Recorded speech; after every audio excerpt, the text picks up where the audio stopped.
¿Habrá algún hijo o hija que esté completamente preparado para aceptar la muerte de sus padres?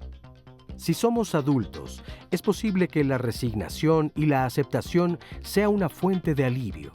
Pero, ¿qué pasa cuando el padre o la madre fallecen en la infancia del hijo? ¿Qué asuntos pendientes le quedan a este? ¿Cómo puede resolverlos y con ayuda de quién? El dolor por la muerte de los padres es nuestro tema de hoy. Hola, ¿qué tal? Qué gusto saludarte esta mañana aquí desde el Foro de Diálogos en Confianza. Yo soy Cristina Jáuregui y el día de hoy, como ya escuchaste, vamos a hablar del duelo por la muerte de los padres. Y bueno, pues es un tema que justamente aquí en México nosotros estamos celebrando en estos días, así es que creo que es un tema muy oportuno para platicar el día de hoy. Pero lo que queremos saber es cómo afecta, si en algún momento podemos estar preparados, porque hay como por ahí un mito o una realidad, no sé, vamos a ver qué nos dicen los especialistas, que si eres más grande estás como más listo para la muerte de tus papás. Aunque en las entrevistas que hicimos hay personas pues ya mayores que siguen llorando fuertemente la pérdida de sus padres. Entonces, bueno, pues de esto vamos a platicar el día de hoy. Quédate con nosotros, me da muchísimo gusto saludarte ahí en donde estás, en tu casita, con este frío delicioso. Y hoy que es día de tamalitos, chocolate, etcétera, todo eso. Mándenos unos aquí al programa. Mi Sandy, buenos días. Hola, Cris, muy buenos días. Sí, aquí estamos con frío, pero muy contentos de estar ya con ustedes en vivo, esperando sus comentarios y les agradezco a todos los que ya nos escribieron. Hace ratito nos ayudó fue idea de nuestra compañera Gude hacer un enlace de estos en vivo en Facebook y pues ya nos saludaron muchísimas personas, así que les mandamos saludos y algunos comentarios que nos dicen sobre el tema. Por ejemplo, Adriana, que nos comenta: mis padres están con nosotros, pero es importante tratar de entender que algún día se irán. Y les manda saludos a sus papás, Salvador y Carmelita. Y también nos dice Mau Ramírez: el sentimiento es de tristeza y alegría después de perderlos, en mi caso, después de un año de convalecencia debido a un cáncer, y que por fin ahora descansan en paz. Fíjate qué importante también, porque depende muchas veces el motivo, ¿no?, de la muerte. Y ella dice justamente las dos cosas, que seguramente son las dos cosas que se sienten, como este alivio y esta tranquilidad de saber que ya están bien, pero al mismo tiempo, pues la terrible pérdida, el dolor, ¿no?, la ausencia, la pérdida de ese mundo que se va junto con ellos. Pero bueno, les saludo esta mañana a nuestro público. Muchísimas gracias a todos ustedes por estar aquí. Gracias de veras por despertarse tempranito y venir a acompañarnos. Y todos los que nos están viendo, pues les recuerdo que pueden venir el día que quieran. Nosotros somos felices, porque muchas veces me han preguntado: Cristina, ¿cómo le puedo hacer para ir al programa? No, hombre, háblenos. Nosotros encantados de que estén aquí. Nos fascina. No necesitan hacer fila ni necesitan hacer lista. Háblenos y encantados de verlos por aquí. Y bueno, les voy a presentar a los especialistas que tenemos el día de hoy con nosotros. Está con nosotros Emiliano Villavicencio Trejo. Él es psicólogo educativo, especialista en psicoterapia gestal y viene de la Universidad La Salle. ¿Cómo estás? Gracias, muy bien. Mucho gusto, Emiliano. Qué gusto tenerte por aquí. Igualmente, es un placer. En este día de frito, ¿verdad? Claro, con el tema muy ad hoc. Gracias. Bienvenido. También está con nosotros Aurora Mortera. Ella es doctora en psicoanálisis, psicoterapeuta psicoanalítica y tanatóloga de niños, adolescentes y adultos, y especialista en cuidados paliativos. Aurora, ¿cómo estás? Bien, muchas gracias. Muchísimas gracias por esta invitación en este día, que efectivamente es un día dedicado a nuestros seres queridos que murieron. Claro, ¿verdad? que ya trascendieron. Que ya trascendieron. Bienvenida, Aurora. También está con nosotros Ana Gladys Vargas Espíndola. Ella es psicóloga y maestra en psicoterapia psicoanalítica, cofundadora de la asociación Techpalewi AC. ¿Cómo estás, Ana Gladys? Gracias por invitarme. Al contrario, gracias por estar aquí. Y también está con nosotros Diana Rico Norman. Ella es terapeuta familiar de pareja y tanatóloga. Diana, bienvenida. Muchas gracias. Qué gusto tenerte Buenos también días. por aquí. Oigan, y bueno, para platicar un poquito de este tema, me gustaría que me acompañaran a ver la siguiente bueno, no es una cápsula, más bien es un testimonio. Esta persona nos platicó que primero murió su papá y después murió su mamá. Vamos a ver cómo es que ella lo está viviendo. Acompaña. Mi mamá se casó en 2 ocasiones, quedando viuda en ambas. Yo conozco la muerte a la edad de 7 años, cuando falleció mi padre en un accidente. Un día mi padre salió y pues murió por arma de fuego. Y no sabíamos, cuando nos comentaron que había fallecido, mi hermano era más chico que yo, él tenía 4 años, y nos llevaron a la casa de una de mis tías, una hermana de él. Ahí estuvimos durante el velorio, el entierro. No sabíamos en sí qué había pasado como niños. Se tomó la decisión de que no estuviéramos ni mi hermano ni yo durante el entierro y el velorio.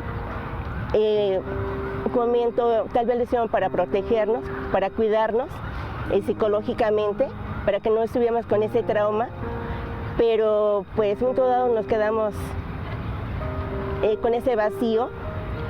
Nosotros respetamos mucho a mi madre. Ella era una persona muy reservada. Ella estaba muy preocupada en su momento por solucionar papeles, arreglar papeles. Y lo que la familia nos decía a mis hermanas era: mi papá ya no va a regresar, mi papá se fue al cielo. Las cosas que se decían eran: pobres niños, pobres huerfanitos, ya se quedaron solos, ya no tienen a su papá, y ahora qué va a ser de ellos. Y eran de esas cosas que uno no sabía por qué bueno, en mi caso decía, pero ¿por qué nos dicen así? Años después fallece mi madre. Ella, a raíz de toda esta situación, tiene problemas de salud y nos dice: llévela al seguro. La llevamos y nos empiezan a desahuciar a mi mamá. Nos dicen que ya el cáncer estaba avanzado y nos daban meses para que ella nada más estuviera con nosotros. Que eligiéramos si quería que estuviera internada o querían estar en la casa, en la familia. Y ella dijo: quiero estar con mi familia. Ella falleció a los 82, 83 años de edad. Volvimos a pasar otra vez por otro duelo. Se nos iba ahora mi madre. El duelo de niña fue muy diferente al de cuando ya estaba yo ya grande de edad. Papá, me faltó decirte que te quería mucho, que eras mucho para nosotros.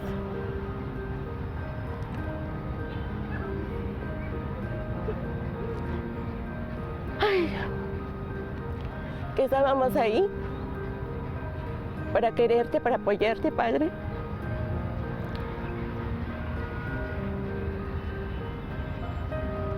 Que tú nos hacías mucha falta, que estábamos, que nos dejaste solos, Padre.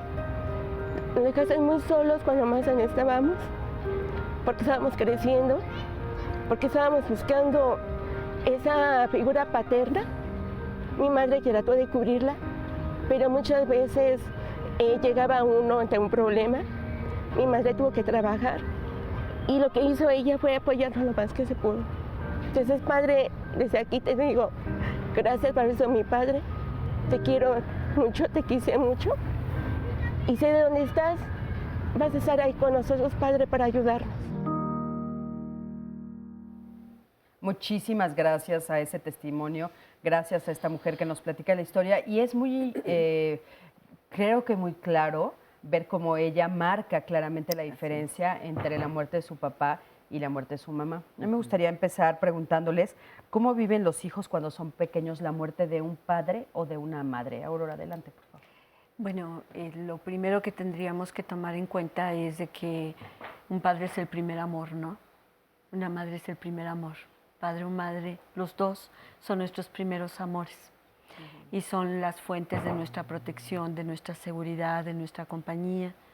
Y claro que puede haber relaciones conflictivas entre un padre y un hijo, aún siendo niños, pero siempre refiere un lugar de seguridad, un lugar al que se puede regresar.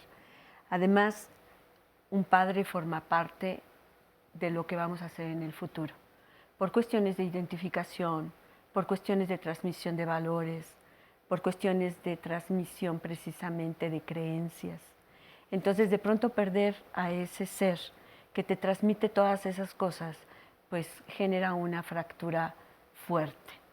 Y sobre todo si no hay un equipo o una red de apoyo que te permita enfrentarlo, ¿no? Yo quisiera que pensáramos que es como una hoja blanca, una hoja totalmente blanca, lisa, a la cual nosotros le hacemos así y se van a quedar un montón de rayitas, de grietas, por diferentes razones, que por más que le alicemos, van a estar ahí presentes. Gracias, Aurora. Diana, me gustaría que me dijeras, ¿ellos comprenden lo que sucede cuando son pequeñitos? El concepto de muerte de pequeño es muy difícil de tenerlo porque los niños necesitan tener varios conceptos. La conciencia de universalidad primero, que es todos nos vamos a morir. Conciencia de irreversibilidad, o sea, que cuando se mueren no vuelven a revivir. Y eso, como ellos en las caricaturas ven que los personajes se mueren y reviven, a ellos les cuesta mucho. En los videojuegos, Así ¿no? es, en todo eso. Y no tienen esa capacidad cognitiva todavía para saber como cabalmente el concepto de muerte. Por eso es tan difícil para ellos. Claro. Porque además es algo muy inesperado. Los hijos tienen a sus padres y no se cuestionan que no los van a tener muy pronto. Claro. Y sí necesitan como esa contención. Porque el concepto de tiempo también para ellos es diferente, ¿no? Así es. O sea, de repente un año es larguísimo. Es larguísimo. Entonces pensar en la muerte es difícil. Emiliano, ¿y hay diferencia si la muerte es repentina o si de repente la familia la está esperando aunque ellos sean pequeñitos? Definitivamente. En procesos que implican periodos de tiempo, ello nos puede ayudar de alguna manera a prepararnos o al menos a simbolizarnos este próximo proceso. ¿No importa la edad? Definitivamente sí. Un poco lo comentaba hace un momento. Por la edad y por la capacidad cognitiva, los chicos se representan de una manera muy especial, a veces muy mágica, casi fenoménica, las cosas. Y dentro de estas cosas también están las pérdidas. Es fundamental, antes que nada, preguntarnos y preguntarles a los niños qué se representan de esta situación. Revisar cuál es la construcción o la simbolización que ante la pérdida de ellos mismos están teniendo. ¿No? Porque sí, definitivamente las etapas de la vida, más que las edades, las etapas de la vida creo que marcan pautas diferentes sobre la forma como nos representamos las cosas. Ana Gladys, adelante, por favor. Bueno, complementando un poco, por supuesto que es mucho más difícil si es inesperada que si es esperada. Claro. La muerte para un niño siempre va a ser muy dolorosa, no importando la edad, y siempre la va a comprender, no importando la edad. La comprende de diferente manera, pero la comprende, y le duele de todas maneras. Aunque no exprese el dolor como estamos acostumbrados a expresarlo los adultos, los niños tienen formas muy particulares de expresar el dolor. Por ejemplo, juegan menos, su rostro cambia, su rostro ya no es de esta sonrisa fácil, preguntan constantemente, empiezan a tener procesos fóbicos. Entonces, por supuesto que tienen formas muy particulares. Si la muerte es inesperada, una muerte inesperada siempre es más difícil que una muerte esperada. ¿Por qué? Digamos que en una muerte esperada vas a generar todo un proceso de duelo anticipatorio, se llama. Vas pensándote qué va a pasar cuando esto suceda, y estas representaciones de qué va a pasar cuando también te empiezan a permitir como desdoblar tus emociones al respecto. Entonces, cuando es inesperada no lo tienes en la conciencia. Entonces te tienes que adaptar cognitiva y afectivamente, es como un choque muy fuerte. Entonces, los niños van a vivir el duelo en una gran medida de acuerdo a cómo lo vivan los padres y su entorno inmediato. Entonces, si una muerte inesperada, digamos que rompe, desestructura a toda la familia, no de una forma avasallante, pues, porque no lo tienes ni siquiera en la mente planeado, pensado, entonces los niños van a estar en un entorno totalmente desestructurado, que cuando ya empiezas a pensarlo, y entonces, bueno, y cuando esto suceda, ¿qué voy a hacer con los niños? O sea, como que empieza a contemplar escenarios que no quiere decir que sea menos doloroso, pero por lo menos en los escenarios previos que presupusiste, te permiten tomar mejores decisiones en el momento. Por ejemplo, hablando de esto de tomar mejores decisiones, el testimonio nos dice que no los llevaron al sepelio. ¿Tú qué consideras con respecto a eso? Mira, esto es como un tema muy delicado. Muy delicado. Yo creo que de entrada la propuesta es que sí vayan al velorio y que sí vayan al sepelio. Pero ¿bajo qué condiciones? O sea, yo creo que tenemos que empezar a incorporar la realidad de que no sabemos si vamos a estar para nuestros hijos hasta que sean adultos. Claro. O sea, no sabemos en qué momento nos vamos a tocar morir, a nosotros o a ellos. Deseamos que morir de viejitos y que ellos sean adultos y con muchos recursos, no lo sabemos. Pero si sucediera que fallecemos, ¿no?, antes, me parece que es importante que empecemos a pensar a quién queremos que le encomienden a nuestros hijos, ¿no? Tenemos, y si esto sucediera inesperadamente, que pierdo a mi compañero, ¿no?, por ejemplo, entonces, ¿qué voy a hacer con mis hijos? Tenemos que encomendárselos, así como pasarles la estafeta a un familiar cercano a ellos, sensible, y que vaya a permanecer a su lado el siguiente tiempo. O sea, no el momentáneo. Porque este familiar va a ser como su red de apoyo inmediata, no solo en el velorio y en el entierro, sino en todos los siguientes meses que voy a estar yo adaptándome a este proceso. Entonces, si mis hijos logran estar en el velorio y en el entierro como muy protegidos, cercanos emocionalmente, como resguardados emocionalmente por esos familiares o esos amigos que verdaderamente logran generar este cobijo, entonces es maravilloso. Pero estar como un poco indefensos, sin contención emocional, tampoco es tan adecuado, ¿no? Pero vivir el proceso saludable. Y hablando de la contención, creo que es muy importante cuando los lleva uno al velorio, como explicarles qué es lo que van a ver, porque ellos no saben qué va a suceder y les puede impresionar mucho y explicarles que... Ahora, también depende el contexto, ¿no, Diana? Porque recuerden que nos están viendo, bueno, pues en muchos lados, en toda la República Mexicana, también en Estados Unidos, en Latinoamérica. Ya hay lugares donde, bueno, pues tú ves a los niños corriendo en los velorios. Claro, son otros conceptos a veces en las ciudades que en el interior de la República, donde no lo ven de la manera tan dramática como a veces lo vemos nosotros aquí en las ciudades, ¿no? Ahorita nos dicen de regreso. Vamos a un corte, en un momentito regresamos. Quédate con nosotros, estamos en Diálogos en Confianza.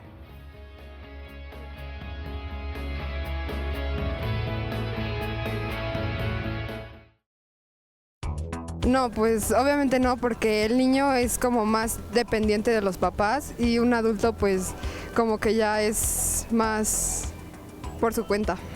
No, por supuesto que no, porque siempre va a haber como la madurez para poder superar una muerte en algún adulto, y en un niño es más difícil y puede tardar más en entenderlo. No, porque a ellos les hace falta, son como un animalito que les hace falta para poderse desarrollar. No, yo siento que los niños sienten más eso que los adultos. No, yo creo que hay una concepción diferente de la muerte entre un adulto y un niño, además de que, bueno, los padres son la fuente de seguridad más importante para los niños, ¿no? No, bueno, yo digo que no, porque siempre, los niños son como que tienen, como que sienten más que los adultos ven las cosas de diferente forma. No, creo que hasta a veces los niños son mejores que los adultos, porque ellos sí como que al final llegan a un arreglo y los adultos solamente se empeñan en gritar y no razonan, y hasta un niño se enfoca más en eso, en solucionar sus propios problemas. No, no es igual, porque cuando eres niño, pues no te afecta tanto porque pues como que no te... tienes otra mentalidad. No, definitivamente no, porque los niños se preocupan más por lo que es el presente. Bueno, qué interesante escuchar lo que cada uno de ellos nos tiene que decir. Y a mí me surge una duda, porque creo que la pregunta que les preguntamos a los televidentes es la que ustedes acaban de ver. ¿El duelo en los niños es igual que el duelo en los adultos? Y yo creo que ellos, un poco lo que contestaban es la concepción. O sea, hay diferente concepción, se vive de diferente manera. Pero yo les preguntaría a ustedes el duelo, o sea, el dolor, ¿es el mismo, es diferente, es más largo? ¿O ni siquiera podemos decir eso? Bueno, yo creo que la capacidad cognitiva es muy importante de tomar en cuenta.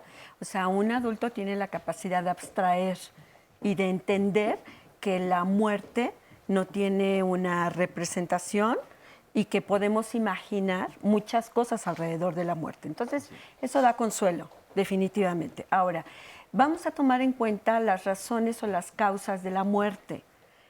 En un adulto, tu padre murió por un cáncer y un cáncer muy doloroso, muy agresivo, ¿sí? O tu padre murió porque lo secuestraron y no sabes nada de él, o fue asesinado, o tu padre murió de 85 años, que diríamos que es como una muerte natural, por razón natural. Entonces, todos esos factores van a influir en la manera en cómo tú vas a interpretar eso que estás viviendo. Pero no es todo, o sea, también depende del tipo de vínculo que tienes con esa persona. Ana Gladys, tú que estás, dices que eres... A mí me parece que duele lo mismo, pero no son los mismos recursos.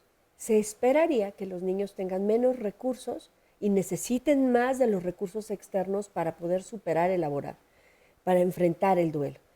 Se esperaría, porque nos hemos encontrado en la práctica clínica que hay adultos que verdaderamente se desploma su mundo interior a la pérdida de papá y mamá, y esto habla de estos recursos que no están suficientemente acomodados, por supuesto del vínculo, por supuesto de la calidad del vínculo, claro, de lo que significa, ¿no? Porque hay de cómo está construida esta relación. Pero yo creo que algo muy importante es que tanto en chiquitos como en adultos, uno, o sea, lo que tiene que trabajar con ellos son los recursos. El duelo no hay forma de acortarlo, el duelo no hay forma de minimizarlo, el dolor es el dolor que tienes que vivir. Yo siempre he pensado que la vida es como serpientes y escaleras. Entonces no sabes en qué momento te toque una serpiente, y a veces hay chiquitas y a veces hay grandotas, y siempre va a ser injusto que te toque una serpiente, ¿no? Entonces, no podemos evitar esas caídas, pero sí podemos darle a las personas recursos para que puedan ir superando paulatinamente este proceso y enfrentándolo a la mejor Ahora manera. tú dices depende también y a veces no es así, porque de veras hay niños que nos asombran, ¿no? Sí. Que de repente cuando te acercas parece que ellos lo tienen como muchísimo más resuelto, parecería, no sé si ustedes están de acuerdo, que un adulto, ¿no? Los niños tienen muchísima sabiduría, ¿no? Pero efectivamente les falta la capacidad cognitiva del concepto de muerte, y sin embargo, a la hora de la muerte, la persona, por ejemplo, el adulto, pues tiene muchísimo dolor porque sabe que ya esto es radical, definitivo, y el niño lo vive diferente. Y lo vive diferente dependiendo también quién está a su lado, quién lo contiene, qué le explican, qué lo llevan. Y también el dolor del niño va a cambiar, porque no es lo mismo su idea cuando en el momento que muere a su idea de dolor cuando ya está viviendo sin su padre o sin su madre. Sí, claro. Sí. A ver, vamos a ver. Sí, leerles un testimonio que nos escriben en Facebook. Mi padre murió de un paro cardíaco cuando tenía 9 años. Yo era muy apegada a él, yo sentía que me quería morir con él. A esa edad mi mamá trató de mandarme con una psicóloga, pero no funcionó. Para mi madre fue muy difícil también, pues no se esperaba y fue un dolor emocional y económico también, todos los factores que hay alrededor de una pérdida así, ¿verdad? Mi adolescencia la pasé muy rebelde, le di muchas preocupaciones a mi mamá y dice que ya ahora lo ha superado con una familia maravillosa que tiene.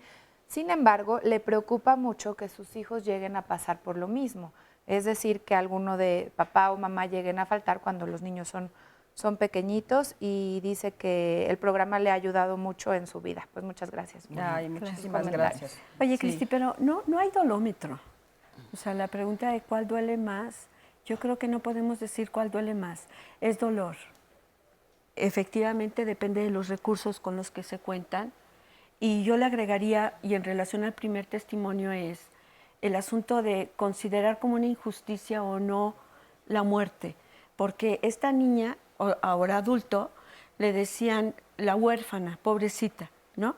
Pobrecitos, es una injusticia que se hayan quedado sin padre. Entonces, crecer y vivir con eso, con ese estigma de que han sido abandonados y que no es recuperable esa ausencia o esa pérdida o no es manejable, es terrible. Claro. En la clínica me toca ver personas que sus padres murieron, te voy a decir así tal cual. Su madre murió en un accidente automovilístico, escuchó la ambulancia a los 2 años, porque eso es lo que ella recuerda, y ha marcado su vida tremendamente. Es una mujer de 67 años y sigue con ese dolor tan fuerte porque no hubo un apoyo, no hubo una contención, no hubo un trabajo, una explicación, un asunto de poder permitirle a ese niño, conforme va creciendo, elaborar ese duelo. Claro. Porque el duelo en los niños también tiene esa característica. Oye, ahora dices, no hay un dolómetro, bueno, no, exacto, obviamente no, pero sí vemos duelos que se alargan demasiado, como el que estás poniendo. ¿Y qué tan sano es eso? A ver, Emiliano, por favor. Sí, bueno, antes hay de... duelos de años. complicados, Sí, definitivamente. A ver, esto me lleva a pensar en la siguiente circunstancia. Hemos estado reflexionando sobre la importancia de los recursos del niño. Y se ha puesto sobre la mesa que son recursos, además, que están en proceso de formación, definitivamente. Luego, entonces, estos recursos son primarios, son, si quieren ustedes, dependientes, es decir, que se basan en lo que la familia construye en torno a ello. Pero también es importante ver otra parte del proceso, los recursos de la propia familia. Porque la familia, como se represente la pérdida a partir de la calidad y del tipo de vínculo y de la intensidad del mismo, es como el niño también se va a representar esta situación. Claro. En ese tenor, que un duelo se prolongue, se habla de duelos patológicos, por supuesto. Por supuesto, sin ser absolutistas en lo que voy a afirmar, pero creo que mucho depende o se apoya de los propios recursos del sistema familiar y de cómo lo comentaba la doctora, cómo sistema familiar se convierte o no, o en qué medida en una red de apoyo, precisamente para que el chico se represente. O un ejemplo también, ¿no? Un ejemplo de cómo se debe de enfrentar el duelo, porque a veces de repente es así tiene que ser, ¿no? Y entonces, pues lloramos un año y entonces pues así lo vas introduciendo. Oigan, quiero que me acompañen a ver el siguiente testimonio, es un testimonio de Ana Laura, vamos a ver qué nos dice Ana Laura. Bueno, yo nunca conocí a mi papá, estuvo creo que nada más un año desde que nací. Y mi mamá, cada que le pregunto de él, siempre va de tema o se va. Jamás me han platicado de él, ni mi hermana, ni mi abuela, ni nadie. Por esta razón, yo siempre viví con mis abuelos, con mi tita y mi hito, así les digo. Cuando yo tenía 8 años, mi abuelito falleció, lo cual fue para mí algo horrible porque él era como mi papá. Entonces yo tuve que ir al psicólogo para recuperarme de eso, porque yo fui de la familia la más afectada. Yo me sentí muy, muy mal, en verdad fue algo horrible para mí y pues ahorita todavía me duele un poco el que ya no esté conmigo. Pues yo no sé de qué murió mi abuelito, nunca me lo han dicho y yo creo que fue algo malo porque por más que haya preguntado jamás me lo han dicho. Y yo sé que estuve internado en el hospital, pero nunca he sabido de qué falleció. Siento que a mí me faltó decirle a mi abuelito cuánto lo quería, demostrárselo no, porque eso siempre estuvo muy presente y me hubiera encantado convivir muchísimo más con él. Mito me trató siempre como su hija, siempre me cuidaba y me protegía. A mí me han contado que él tenía más familia, o sea, tenía más esposas, pero a mí me dice mi abuelita que conmigo fue en verdad como un padre, precisamente porque yo no lo tenía.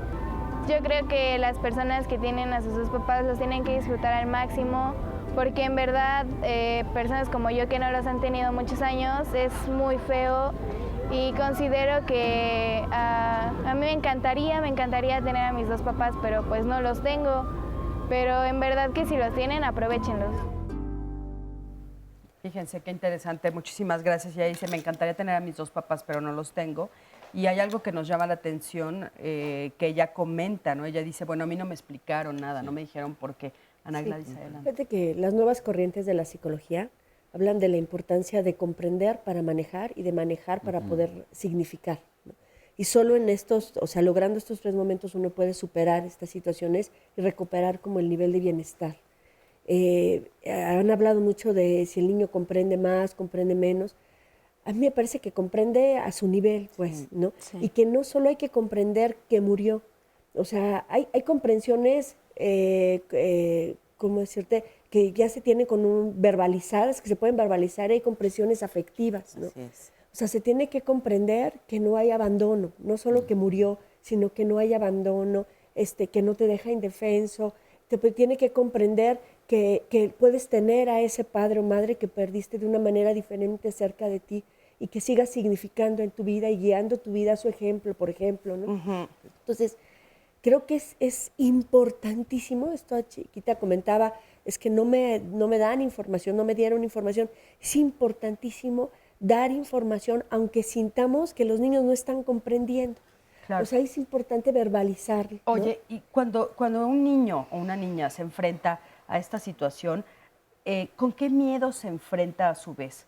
O sea, de repente, ¿qué miedos le dan? No sé, por ejemplo, esto que dices, quedar desamparada. ¿O qué el cosas? miedo al abandono el miedo al abandono es los niños no entienden la muerte, entienden mi abandono. Entonces, este es un concepto avasallador. Me abandonó papá, ¿no? Me iba a cuidar, me dijo que me quería mucho, no me quiso, ¿no? ¿Por qué me abandonó? Entonces, oye, ¿la muerte de un padre los confronta con su propia muerte o no? No, los confronta con la posibilidad de perder a otros más. Yo pensaría que sí, sin conciencia de. Porque de 0 a 3 años aproximadamente se percibe, se siente esto que tú decías, la cuestión emocional, o sea, sientes que estás abandonado. Es un sentimiento de fragmentación, o sea, de hecho en la teoría decimos que es una angustia de fragmentación, de desintegración. O sea, porque ese otro que no sabes que está, porque no tienes todavía elaborado ese concepto del otro, no te alcanza a integrar a ti. Te da comida, te da abrazos, te da compañía, te da muchas cosas y eso te integra a ti. Entonces el niño no lo alcanza a entender, efectivamente no lo entiende, pero lo siente. Es la angustia de fragmentación, así se llama clínicamente. Adelante. Miren, aquí nos comenta Rebeca en una llamada, hace 2 años falleció mi papá, a los 20 días falleció mi mamá y no he podido tener duelo, ya que cuido a un hermano que hace 4 años sufrió un derrame. Por otro lado, siento que se fueron tranquilos. También cómo se van acumulando los duelos y las pérdidas.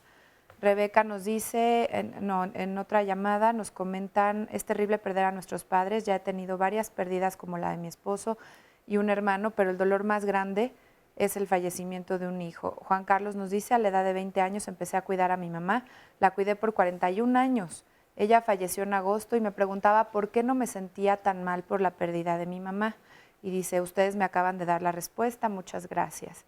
Manuel nos dice, todos tenemos que ser conscientes de que algún día nos tenemos que ir de este mundo, así que solamente hay que estar preparados para que en el futuro, espiritualmente hablando, tengamos una felicidad segura con Dios.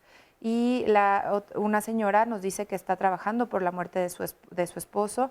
Cada quien sufre su dolor a su manera. A veces nos educan de una manera en la que nos hacen guardarnos el dolor. Así es cierto. Yo creo que el dolor es muy personal.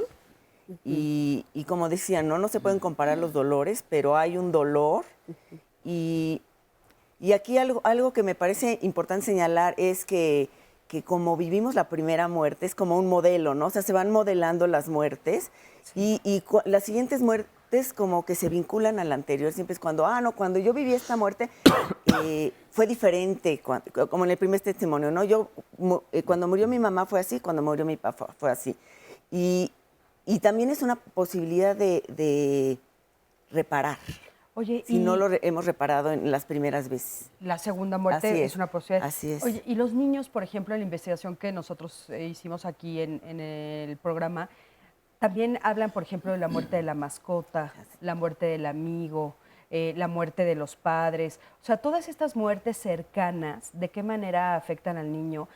O lo ayudan, porque de repente oímos muchas veces a los papás, a los especialistas decir, cómprale una mascota para que entonces tenga como un acercamiento, porque sabemos que viven menos y que entonces tienen como un acercamiento real a algo que es irreversible. La muerte de la mascota es como el escenario ideal para explicar la muerte, ¿no? Es doloroso, claro, que muera una mascota para un niño, pero ahí lo va a ver plasmado en su mascota y va a ser como de las primeras experiencias que lo van a preparar para enfrentar una muerte eventualmente de sus papás o de su mamá.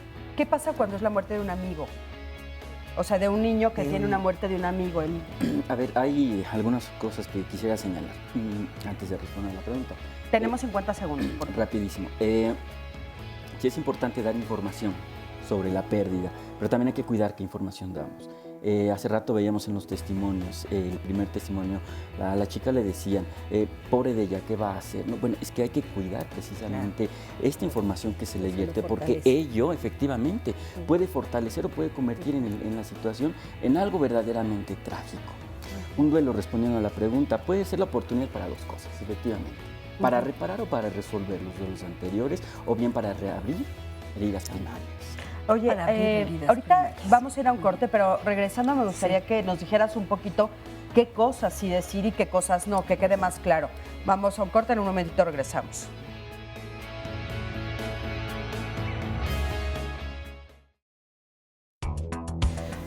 Pues es un poco complicado, ¿no? Pero hay varios libros que podrían como ayudar, que hay uno que se llama Pato y la muerte y hay otro que se llama El mejor truco del abuelo. Entonces igual y esos libros ayudarían como a entender y ayudarte como adulto a acercarte al tema. Con mucha calma, mucha paciencia y mucho tacto. Yo creo que sería muy difícil que lo pudieran entender, pero debe hacerse. Pues es creo que un poco complicado porque a lo mejor sí te lo entiende, son muy inteligentes los niños y es muy normal que digan, no, pues que el papá se fue o la mamá se fue al cielo y a lo mejor así lo entienden sin ser tan crudo en eso, ¿no? Híjole, está complicado esa. Pues sinceramente como es. Creo que la mejor opción sería ir al punto y explicarle bien cómo sucede y por qué. Lo contaría de diferente forma porque pues no entienden igual que los adultos. O sea, una forma de que ellos entendieran, pero que no lo vieran de una forma tan cruel. Pues con mucho tacto y pues tratando de cuidar muy bien lo que decimos. Diferente que los adultos, porque pues los niños obviamente pues les diría de una forma que ellos lo entendieran, ¿no? Muchísimas gracias a los televidentes por contestarnos esta pregunta y muchos dicen con muchísimo tacto, ¿no? Y bueno, Emiliano, justamente nos quedamos con eso. Tú dices, bueno, hay cosas que sí hay que decir y hay cosas que no. ¿Nos podrías explicar un poquito más qué sí decir y qué no decir? Sí, por supuesto. Yo creo que acá la palabra eje es ser auténticos.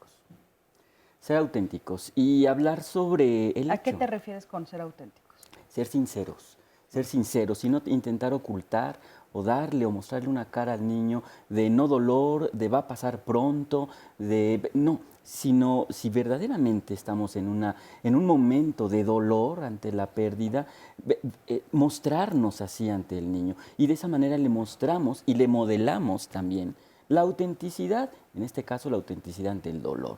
Eso por un lado. Y por el otro es hablar de las cosas, no convertirlo en algo tabú. Y un elemento más que quisiera señalar es el siguiente. Echar mano de la parte espiritual que cada familia tenga. Puede ser la religión, puede ser cualquier otra práctica, pero a veces esa parte espiritual que quizá la ciencia o la ciencia psicológica no alcanza o no mira, alimenta una parte de nuestra alma, creo. Y echar mano de estas creencias personales que en la familia se van gestando también puede generar un apoyo y quizás hasta una comprensión y la construcción de un significado. Yo creo que hay líneas psicológicas que sí lo contemplan, ¿no? Pero a ver, dices, ¿qué cosas no? A ver, con un poquito de profundizando, si yo tengo que decirle algo que sea congruente conmigo. Si yo creo en los ángeles, puedo decirle que papá se convirtió en un ángel. Si creo en Dios, que papá está con Dios. Si creo en las estrellas, que papá convirtió en una estrella, pero que sea congruente. Lo más importante es no decirle que está dormido. Hablábamos un poco del velorio. Si está papá en la caja, hay que decirle que está muerto o mamá. Y hay que acercarse con el niño para que pueda ver y despedirse y entender que está muerto. Parece dormido, ¿sí pero hay que está enseñarle muerto. el cuerpo? Sí, por supuesto. Esto te ayuda a acomodar, ¿no? Como, ¿qué está Ana Gladys, pasando ¿y qué en lugar pasa? de desaparecer? Ahorita que estás diciendo eso, seguramente va a ser polémico, porque ¿qué pasa con todo esto que nos han dicho durante años de no lo veas para que no sea tu última imagen?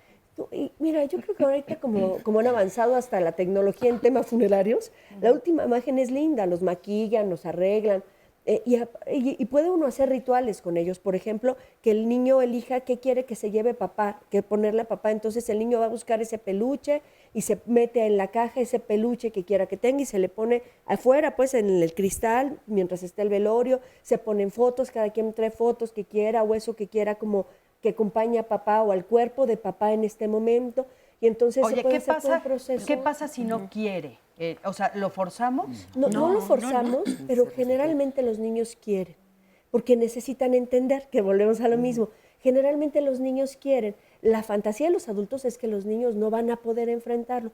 Si hay un adulto amoroso que ven que se acerca y que empieza como a establecer ese vínculo amoroso con ese cuerpo que es en la caja, ellos van a querer acercarse y por supuesto se les carga, que toquen, o sea, la caja, que puedan estar en contacto, que puedan poner ahí esos objetos que quieran que lo acompañen.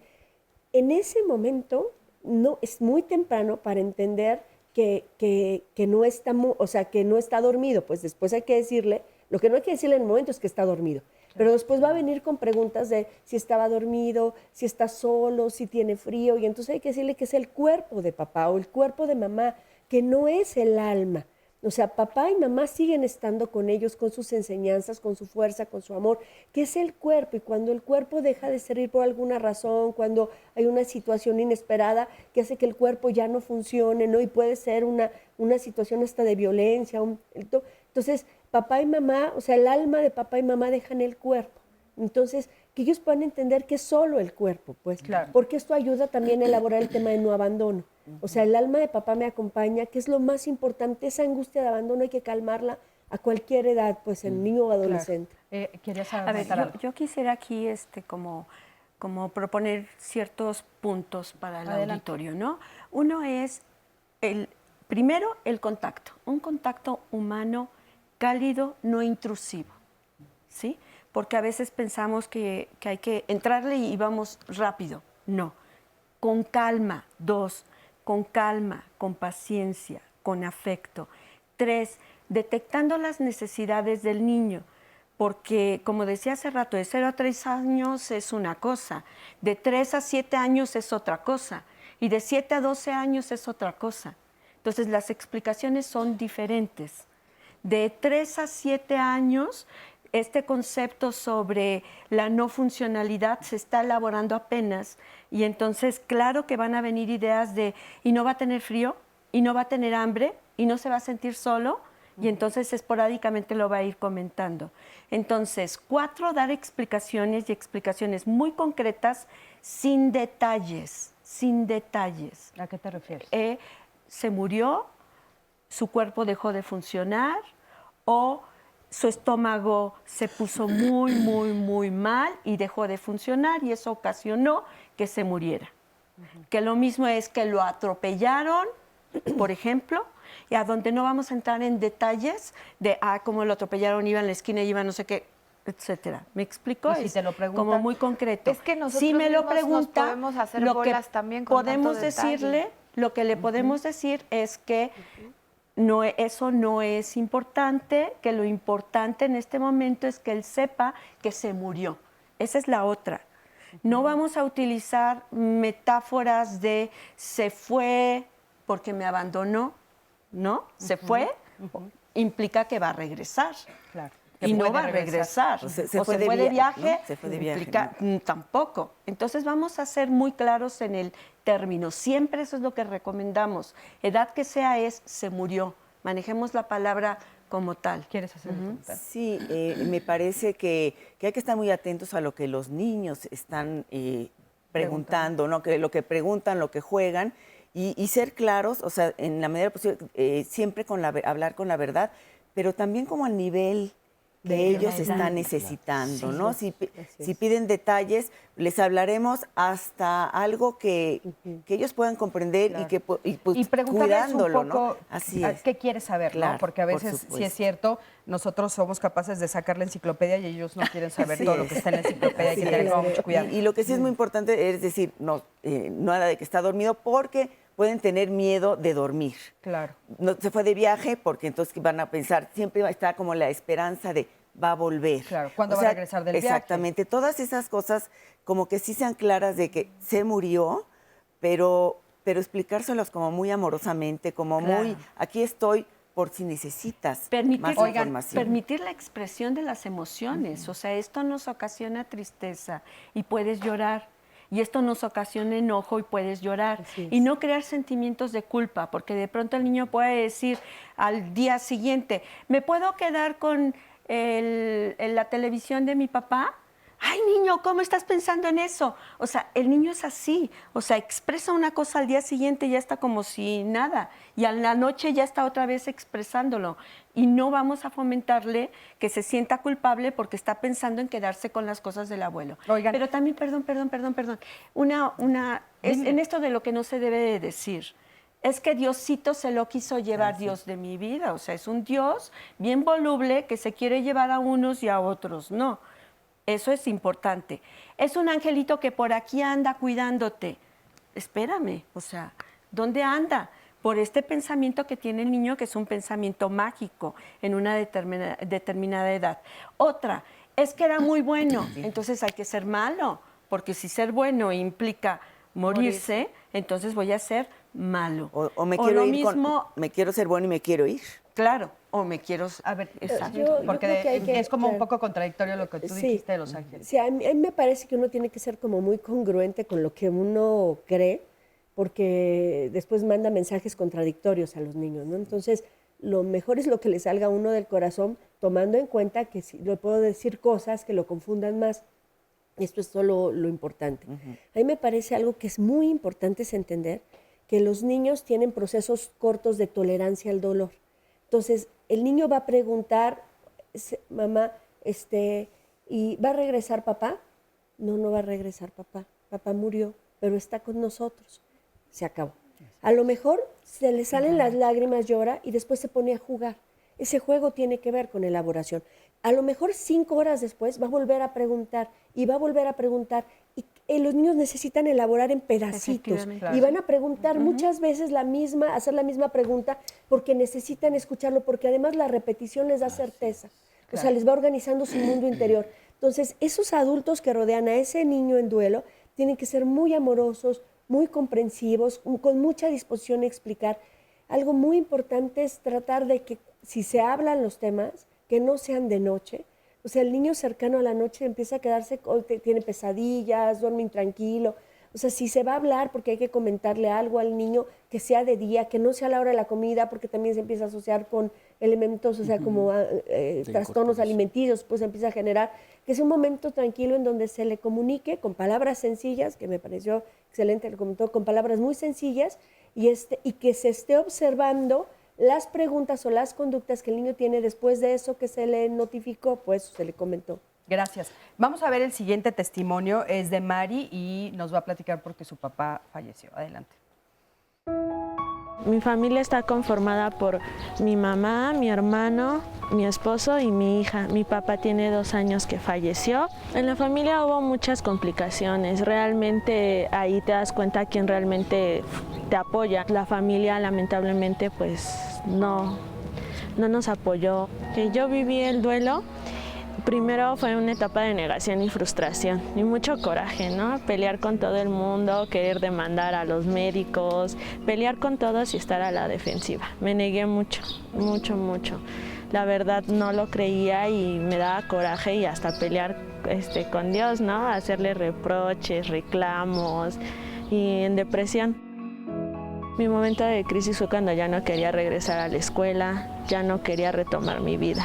Ya hubo un momento en el que decía, pues me voy con él, ¿no? O sea, ¿qué hago aquí? Era mucho el apego con mi padre, entonces hubo un momento en el que dije, hasta aquí, ya no pienso seguir, ya vaya a todos, a mi carrera, a mis amigos y a mi familia, ¿no? Pero pues después me di cuenta que tengo a mi mamá, ¿no? Que realmente ella también estaba sufriendo un duelo más fuerte incluso que el mío. Mi hermano tomó la muerte de mi papá como muy pesada. Él, al ser hombre y ser el mayor, él pensó que toda la responsabilidad ahora del hogar caería sobre él, que él era el hombre de la casa, que él ahora tenía que cuidarnos a mi madre y a mí, que tenía que proveernos porque nos quedamos sin el pilar de la casa. Entonces a eso a él lo bloqueó Él lo bloqueó, él no vivió un duelo. Él al principio estuvo ahí al pendiente y qué necesitábamos para pues, el funeral, todo lo que conlleva el funeral. Y posteriormente se encerró días en su cuarto y no salió. No salió después, como se choqueó y no salió, se encerró. Y por parte de la familia de mi padre lo tomaron muy mal, nos hacían sentir muy mal porque decían que nosotros, su familia, lo habíamos dejado morir. Entonces no hubo un apoyo como el que hubiéramos esperado. Yo retomo mi vida cuando mi mamá empieza a hablar conmigo y su familia de mi mamá. 2 de sus hermanas, 2 de mis tías fueron las que me alentaron y mis amigos. Bueno, los planes que quedaron inconclusos con mi papá fue nuestra fiesta de graduación, ¿no? Que era un logro familiar.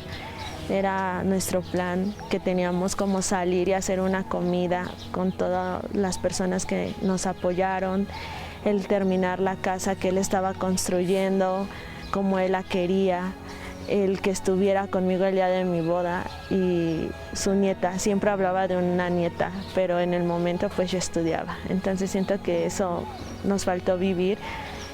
Digo, nunca acabaría de agradecerle todo lo que nos dio. Yo a mi hija siempre trataré de tener una buena comunicación con ella para que ella tenga la confianza conmigo y poderle hacer saber que estoy ahí, que voy a estar ahí siempre que lo necesite, siempre que ella necesite algo de mí, que tenga la confianza de decírmelo y que ella vea que yo no soy una enemiga o una ogra, sino al contrario, porque mi papá sí fue con nosotros, él nunca fue un ogro. Mi papá me dejó la gran enseñanza de siempre trabajar y luchar por lo que queremos, por nuestros sueños. El ver que el trabajo más sencillo no es malo, sino al contrario, te engrandece como persona. Muchísimas gracias a esta persona que, bueno, pues a Mari que nos cuenta sobre la muerte de su padre y bueno, creo que muchas dudas al respecto de cómo lo manejamos cuando somos adultos. Pero antes quiero que me escuchen aquí hablando con Daniel. Daniel, ¿cómo estás? Bien, bien, gracias. Oye, tú justamente perdiste a tu papá. Sí, mi padre falleció cuando yo tenía la edad de 13 años. 13 años y es un tema muy difícil. Al momento pienso que yo ya superé toda esa etapa, pero los recuerdos, las vivencias, yo ya soy padre de familia y me vuelve a pegar, me vuelve a dar el dolor que uno piensa que ya brincó esa etapa. ¿Fue sorpresivo o fue por una enfermedad? Fue por una enfermedad. Él falleció muy joven, él tenía 33 años. Y el día, bueno, ese día que él fallece, fue un ser humano muy querido por la familia, muy amado, pero yo no podía llorar, yo en su entierro tampoco lloraba. Vamos a ir a un corte y ahorita regresamos contigo para que nos platiques un poquito más. Quédate con nosotros.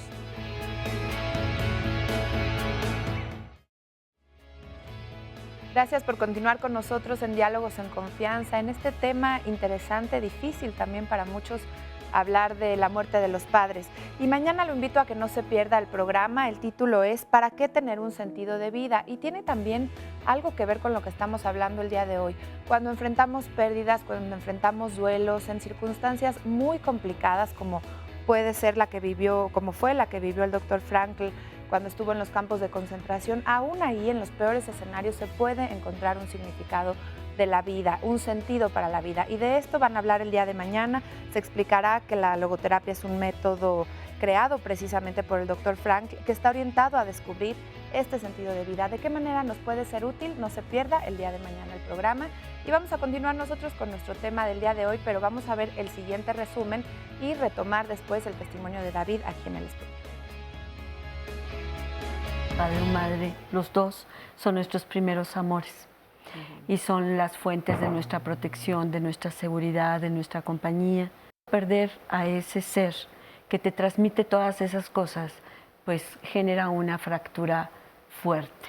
El concepto de muerte de pequeño es muy difícil de tenerlo porque los niños necesitan tener varios conceptos, la conciencia de universalidad primero. Como ellos en las caricaturas ven que que los personajes se mueren y reviven y no tienen esa capacidad cognitiva todavía para saber como cabalmente el concepto de muerte. Por eso es tan difícil. Por la edad y por la capacidad cognitiva. Los chicos se representan de una manera muy especial, a veces muy mágica, casi fenoménica, las cosas. Aunque no expresa el dolor como estamos acostumbrados a expresarlo los adultos, los niños tienen formas muy particulares de expresar el dolor. Tenemos que empezar a incorporar la realidad de que no sabemos si vamos a estar para nuestros hijos hasta que sean adultos. O sea, se tiene que comprender que no hay abandono, no solo que murió, sino que no hay abandono, que no te deja indefenso. Comprender que puedes tener a ese padre o madre que perdiste de una manera diferente cerca de ti y que siga significando en tu vida y guiando tu vida a su ejemplo. Es importantísimo dar información, aunque sintamos que los niños no están comprendiendo. Claro. O sea, es importante verbalizarlo. El miedo al abandono, los niños no entienden la muerte, entienden mi abandono. Entonces, este es un concepto avasallador. ¿Me abandonó papá? Bueno, estamos de regreso aquí con Daniel. Y Daniel, tú me estabas comentando en el corte que a ti te mintieron de una manera para protegerte. Cuéntanos un poquito de eso. Sí, yo creo que por la edad que yo tenía, como familia, como familiares, querían que yo estuviera tranquilo. Mi padre falleció en casa de mis padrinos. Se reunió ahí la familia y cada que me abrazaban me decían, tranquilo, tranquilo hijo, tu papá va a estar bien, tu papá va a mejorar, él está bien, y me abrazaban y me abrazaban. ¿Y eso a ti te dio esperanzas de que sí realmente él mejorara? Sí, pues yo creía que lo de él era pasajero. Claro. ¿Qué pasa contigo cuando él fallece? Cuando él ya fallece, yo no lo creía, estaba molesto tanto como espiritualmente, porque yo decía, pues ¿por qué Dios? ¿Por qué escogiste? Claro. ¿Por qué me escogiste a mí o por qué lo escogiste a él? ¿Por qué se tuvo que ir? ¿Y estabas enojado con tus familiares, con la familia? Sí estaba molesto, pero como tal no lo externaba, porque yo decía, bueno, si tanto me decían que iba a estar él bien, ¿por qué muere? Yo no me pude despedir como yo hubiese querido. Sí, le dije te quiero, lo abrazaba, él ya no se podía mover, pero me costó mucho, hasta la fecha me cuesta, luego hasta un aroma o alguna canción me hace recordar momentos que viví con él. Claro. Pero estás haciendo tu vida, dices, tú ya tienes familia. Ya tengo familia y... ¿Te casaste? Sí. ¿Y cuántos hijos tienes? Tengo 2 varones. El mayor se llama Daniel, también como mi padre y como yo. Y les platico mucho de él, de las vivencias, de momentos muy bonitos que tuve con él. Muchísimas gracias, Daniel. A ver, Emiliano, a mí me gustaría retomar un poquito del testimonio que vimos y un poco lo que Daniel nos está diciendo, ¿no? Porque tenemos como también esta creencia que tal vez es errónea de que algún día sí vamos a poder olvidar o superar y yo creo que a todos los que nos ha pasado en algún momento que muere alguien que queremos muchísimo, pasan los años y de repente este aroma te lo recuerda y te sale una lágrima, una canción te recuerda y sale una lágrima. ¿Eso quiere decir que no lo hemos superado o es parte natural de cómo tenemos que integrar esta pérdida? Claro, a ver, elaborar el duelo no significa olvidar. No, debemos tener presente eso. ¿En qué momento entonces podemos determinar que un duelo ha sido efectivamente elaborado? En primer término, tener claro que no significa que no voy a volver, que no voy a recordar a la persona amada y perdida.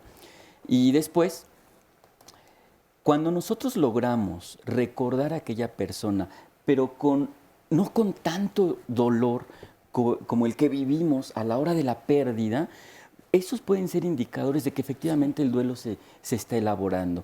Pero entonces acá es importante resaltar que vale recordar a los seres queridos y vale incluso dolerse. La diferencia radica en la intensidad del tema. quisiera comentar otra cosa a propósito del testimonio de David. A veces la familia, debemos ser justos con la familia, ¿no? A veces la familia de nos Daniel, comenta... de Daniel, perdón. Ajá. Daniel. Es que se ríe por aquí porque no es David. Sí, Daniel. A veces la familia nos cuenta historias, ¿no? Pero lo hace con la mejor intención. Sí, fíjate, esto a mí me llama mucho la atención en el caso de él, de va a estar bien, y lo haces con una buena intención y haces daño. Sí, sin embargo, debemos darnos cuenta que son desde los recursos de la familia y la intención no es hacer daño. No, claro. Es acompañar y brindarle el apoyo y los recursos a los niños o a los jóvenes que se encuentran ante esta situación. Y esto es muy importante, perdón, rapidísimo.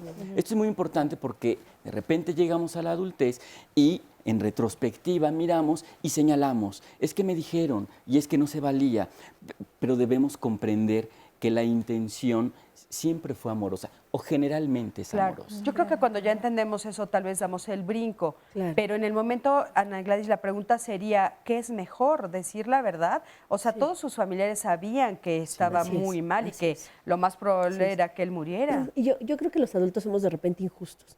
Con el tema de no enfrentar más dolores, no ayudamos a que los niños se elaboren. Si papá y mamá están próximos a morir, si están mal, así como yo necesito elaborar anticipatoriamente, que lo hablamos hace rato, el niño también. Entonces hay que irle diciendo que papá está muy mal y que están haciendo lo posible, pero que a lo mejor papá muera. Y si llora, pues es un duelo anticipatorio, entonces todo lo voy a ir preparando, eso es muy importante.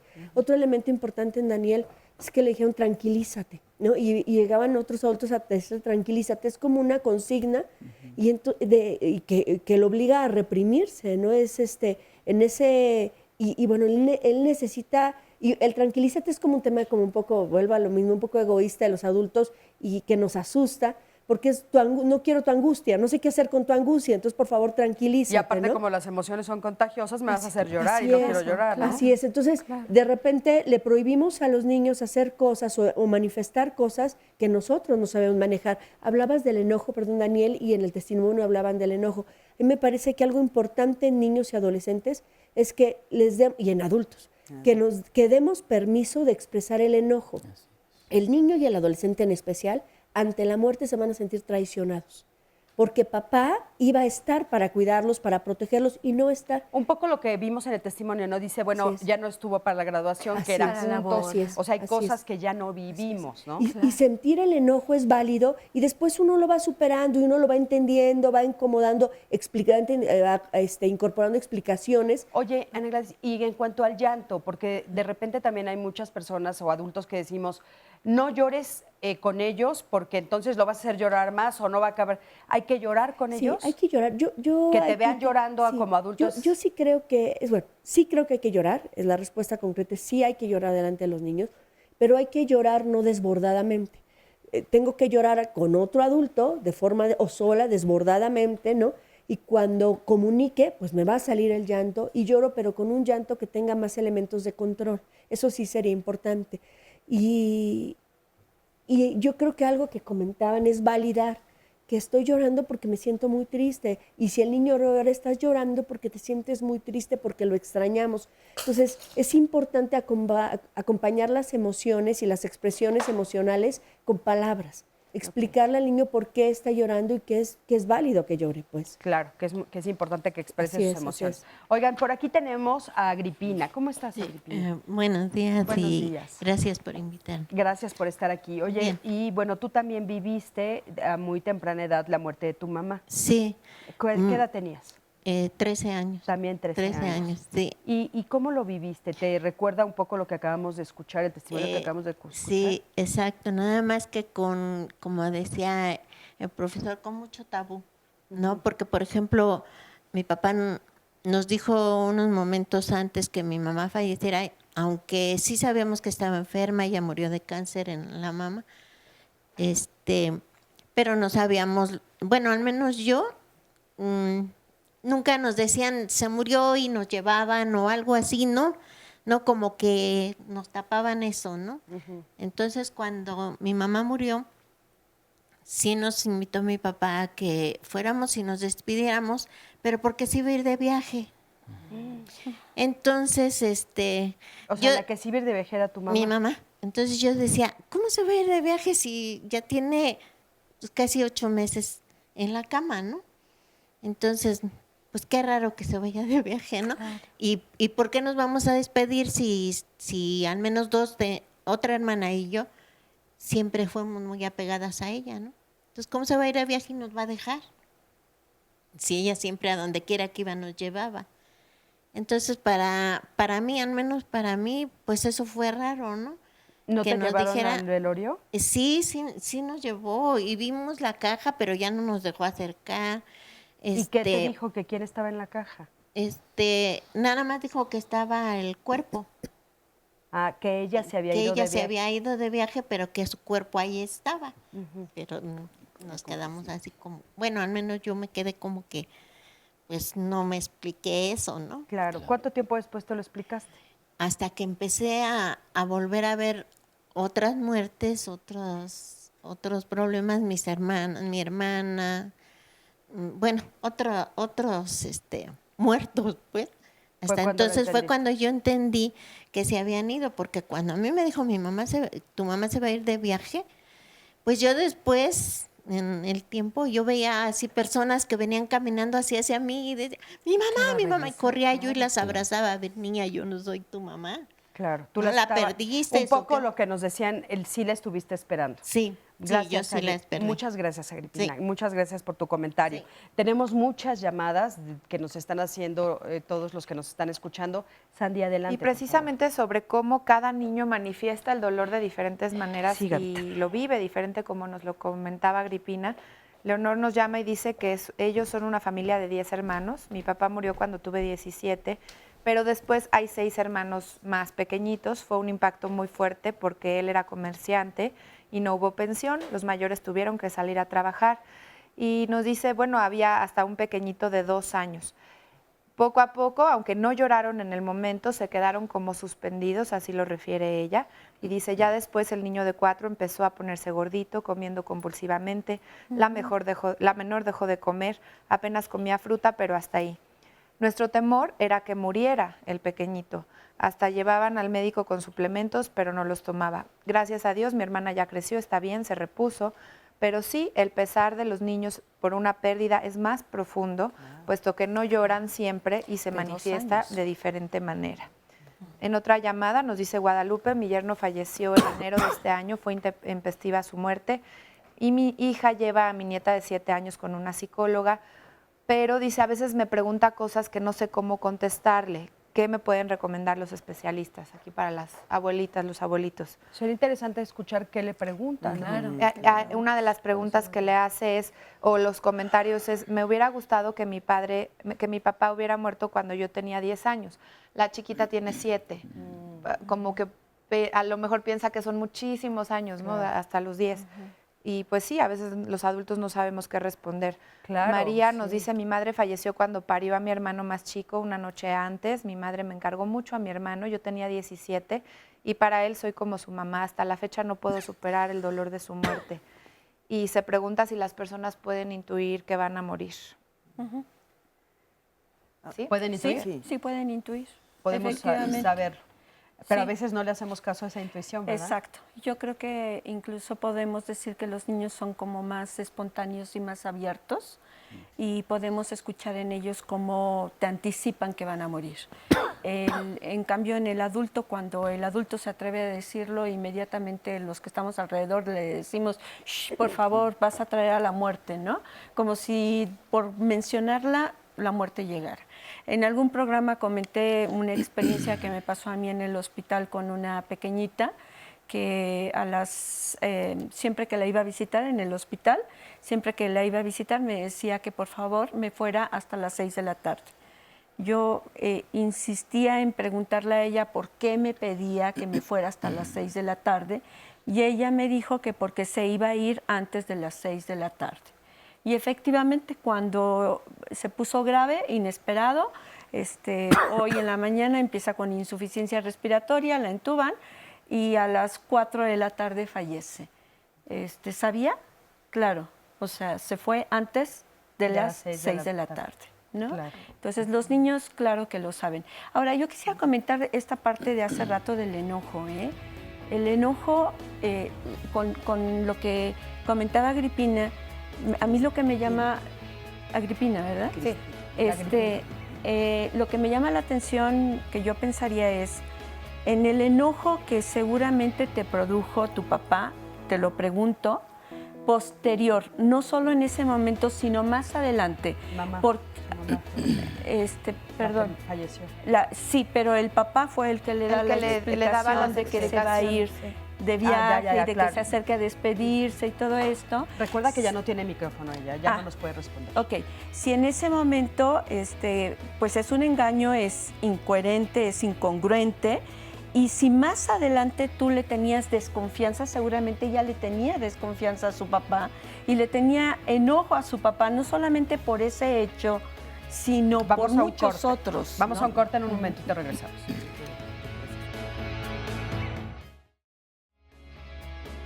Continuamos, gracias por seguir con nosotros en Diálogos en Confianza y como todos los martes le vamos a presentar las imágenes de personas que han desaparecido. Por favor, ayúdenos. Si usted reconoce alguna de ellas, tiene alguna información que pueda proporcionar, comuníquese inmediatamente a los teléfonos que aparecen en pantalla porque su ayuda puede ser muy, muy útil. Todo lo que nos diga puede sumar esfuerzos. Oscar Welch Strands es la primera imagen que vamos a ver. Él desapareció en Avenida Fuentes, en San Miguel Tecamachalco, en Naucalpan, en el Estado de México. Oscar se extravió desde el 21 de octubre de este 2016. Y una imagen más que tenemos para ustedes el día de hoy, de Maribel Blancas. Ella se extravió en la delegación Iztapalapa, en la Ciudad de México, y sus familiares no saben nada de ella desde el 5 de octubre de este año. Vemos su fotografía, le repito su nombre, es Maribel Blancas. Y vamos a continuar con el tema del día de hoy. Estamos hablando del duelo, de la muerte de los padres. Y se comentaba antes de salir a corte de el enojo y de las intenciones de muchos familiares de tapar o de no hacer sufrir más a los pequeños, a los jóvenes, cuando algo tan duro sucede. Y fíjense lo que le pasó aquí a una persona que nos hace su llamada anónima. Nos dice, mi prima se encontraba de visita en la Ciudad de México cuando le dio una embolia y falleció. Ella vivía con su familia en Coahuila y dejó a 3 hijos, de 5, 3 y 1. El papá de los niños les ocultó el fallecimiento de su madre y cuando mi sobrino tenía 12 años encontró la esquela de la muerte y pues se enojó mucho y toda la familia. Actualmente mi sobrino tiene 60 y sigue con mucho dolor y rencor. Fíjense, ¿cómo puedo ayudarle y qué podrían recomendar en un caso tan extremo como este o en otros en donde las mentiras pues pueden ser sin la intención de lastimar? Adelante, Diana, por favor. A mí me parece que las personas que ocultan esa parte de la muerte es por proteger a los demás, ¿no? Proteger a los niños, proteger a los adultos. Y sin embargo, creo que es momento de entender que no los estamos protegiendo, claro, que más vale hablar con la verdad, hablar de una forma amorosa, pero creo que ya debe pasar esta etapa donde la muerte es un tabú. Y quisiera ver un poco también sobre las emociones. Hay emociones, o sea, las emociones como más importantes que salen a flote ante la muerte de un ser querido son el enojo, la tristeza, la culpa y por supuesto el dolor. Pero esto no es algo que llega y ya lo paso, ¿no? Sino va y viene. Daniel lo decía, ¿no? Yo pensé que ya estoy del otro lado y a veces vuelvo con una música, con un olor, pero eso es un proceso que va y viene, pero cada vez la intensidad va a ser menor, como bien decías. Y si la intensidad no es menor, es un foco rojo. Es un foco rojo. Hay que buscar ayuda profesional. Ajá. Oigan, quiero que me acompañen a ver el siguiente testimonio de Ariel. Vamos a ver qué fue lo que le pasó a él cuando murió su mamá. Yo les platico a mis hijos sobre la muerte, pues que la tienen que tomar de lo mejor posible, porque es lo que sigue, lo más seguro cuando uno nace. Cuando nacemos lo más seguro que tenemos, la muerte. Ni el dinero, ni la vestimenta, nada, solamente la muerte. Yo antes de que falleciera mi mamá me contaban que pues, la muerte era muy, muy dramática, que no se podía sobrellevar el tiempo, que era muy, muy triste. Entonces, pues sé que ahora la muerte es muy diferente a lo como me la habían pintado. Del 28 de diciembre hasta como el 15 de enero se quedó en el hospital de Santa Mónica. Pues nos rolamos porque eran 12 horas por 12 horas cuidándola, entre mi hermana, una cuidadora, yo, mi hermana, mi hermano, mis sobrinos. Entonces, así que la familia nos apoyábamos. Era muy difícil porque ella tenía mucha pena porque la cambiábamos, la limpiábamos. Entonces era muy, muy difícil para ella que sus hijos varones la ayudaran. Entonces, pues sí se sentía muy apenada y se ponía a llorar. Y era muy, muy difícil de que nosotros la viéramos así. Yo le decía que la quería mucho, que dije, mamita, tú me limpiabas, tú me cambiabas, pues ahora déjame yo ayudarte. Déjame ayudarte y pues no te pongas así, porque se ponía muy, muy tensa y no dejaba que le hicieran sus ejercicios para su mano, para su pierna. Pues yo el 29 de enero nos avisan que pues que está muy mal, le diagnosticaron otro coágulo en el estómago, ya el coágulo se fue al estómago. Y pues a las 2 de la mañana me habla mi hermana, no, ya falleció. Fue muy doloroso, complicado. Le dije muchas cosas, la amaba, la quería. Y creo que lo que me falta decirle nada más es que no se preocupara, que yo me quedaba feliz con mi familia y que iba a amar a toda mi familia. Pues yo estuve una semana, pues, que quería dormir. Yo no quería saber nada de nada. O sea, no hablarle a mi mamá diario era complicado, ¿no? Pero el niño, pues a lo mejor no siente de que, le voy a hablar a mi abuelita, o no me habla a mi abuelita y ya, ¿no? Pero pues hablarle a la mamá, decirle, hola, ¿cómo estás? Era complicado, ¿no? Era difícil no entenderle, entender que ya no estaba. Hasta después de un tiempo tuve que bloquear todo eso. Tengo un tío en Estados Unidos y dije, no, se fue a Estados Unidos a vivir. Y así la bloqueé. Y siento que está en Estados Unidos mi mamá, o sea, que no murió, o sea, pero me tuve que bloquear porque si no, no iba a salir. ¿Por qué? Porque pues tengo mi familia, tengo mis hijos me veían mal, mi esposa, ¿verdad? Me veía muy mal. Y pues mi suegra, todos me veían mal. Entonces, pues tuve que bloquearme. Y a veces sí sale esa situación muy triste de recordarla y cualquier cosa. Bueno, muchísimas gracias a este testimonio y bueno, es un ejemplo también de lo que estábamos comentando, ¿no? No importa la edad, de repente el sentimiento puede ser muy, muy grande. Y bueno, ahorita retomamos qué pasa con los adultos, porque voy a entrevistar aquí a algunos que también perdieron a sus papás de adultos, para que ahorita ustedes nos digan. Sofía, ¿cómo estás? Bien, gracias. Buenos días. Buenos días. ¿Tú perdiste a tus dos papás de adulta? Sí, cuando tenía 38 años. ¿Al mismo tiempo los dos? En febrero a mi madre y en agosto a mi papá. ¿El mismo año? El mismo año. Híjole, ¿y cómo enfrentaste estas dos pérdidas en menos de un año? Pues aún no salíamos del dolor de mi madre, que fue de un infarto. Fue inesperado. Cuando a mi papá, a los 2 meses de fallecer mi mamá, lo empezamos a notar enfermo.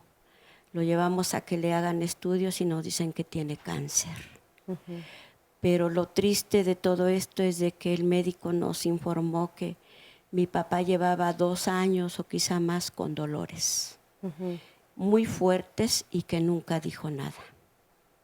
Él nunca les comentó que nunca estaba enfermo. comentó ¿A ustedes nada. entonces las dos muertes fueron un poco de sorpresa? Sí. La de tu mamá fue de repente, repentina porque fue un ataque al corazón. Sí. Y la de tu papá también. ¿Ustedes cuántos hermanos son? 4, 2 hombres y 2 mujeres. ¿Esto hace cuánto pasó? Fue en el 93. ¿Y hoy cómo te sientes con...? Pues yo siento que el dolor lo asimilamos por tiempos. Porque, por ejemplo, yo a mi edad sigo llorando, sigo extrañando. A los dos. Es muy difícil. Muchísimas gracias, Sofía. Gracias. También por aquí tenemos, ¿cuál es tu nombre? Gabriel. A Gabriel. ¿Cómo estás, Gabriel? Hola, buenos días. Iván. Buenos días. Bien, ustedes también bien. Gracias, Qué Gabriel. bueno, y gracias por la invitación. Al contrario, gracias por aceptar. Tú perdiste a tu papá también ya de adulto. Sí, recientemente, el año pasado, el 3 de marzo, trascendió o falleció. Mi padre a los 98 años, un señor longevo, un señor con muchas cualidades. ¿Sientes que el que haya muerto, como dices tú, ya en una edad avanzada, fue longevo, te preparó más para despedirte de él? Sí, estábamos preparados y conscientes toda la familia que a los 98 años pues estaba pues muy desgastado todos sus sistemas, ¿no? Pero estaba sano, no padecía ni diabetes, ni hipertensión.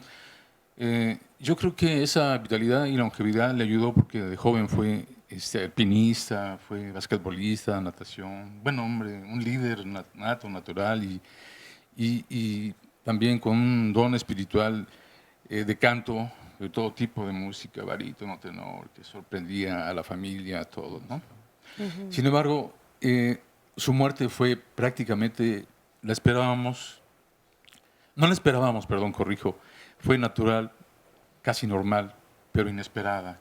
Nadie está exento de sentir ese dolor por las muertes, ya sean esperadas o anticipadas o accidentales o por cualquier naturaleza que se nos va a un ser querido.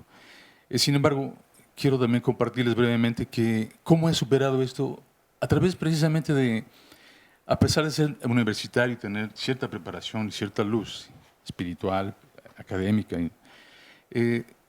creía yo haber estado preparado para esta finalización de este proceso de vida, de este ciclo, de esta misión de mi padre al terminar su misión.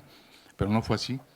Tuve que recurrir a la ayuda de una gran tanatóloga en México, la doctora Rosy Portillo Hurtado, para precisamente superar mediante un proceso de duelo intenso, revisando todos los pensamientos, emociones y sentimientos que se generan ante una pérdida de este tipo, ¿no? Y poder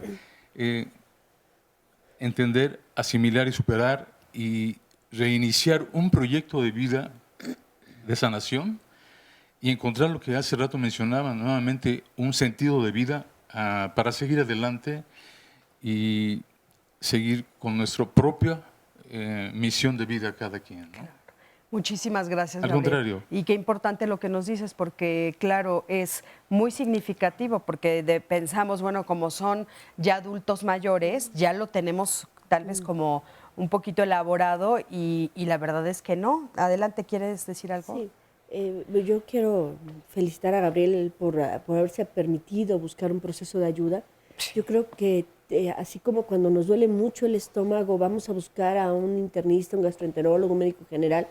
Cuando tenemos un dolor en el alma que no estamos pudiendo manejar, es importante ir a buscar al especialista que nos ayude como a acomodar estas emociones y encontrar un nuevo sentido, a significar la pérdida y a reencontrarnos a nosotros en esta vida bajo estas condiciones, ¿no? Entonces me parece muy importante. Y de Sofía, por supuesto, a Sofía comenta que mamá muere de forma inesperada.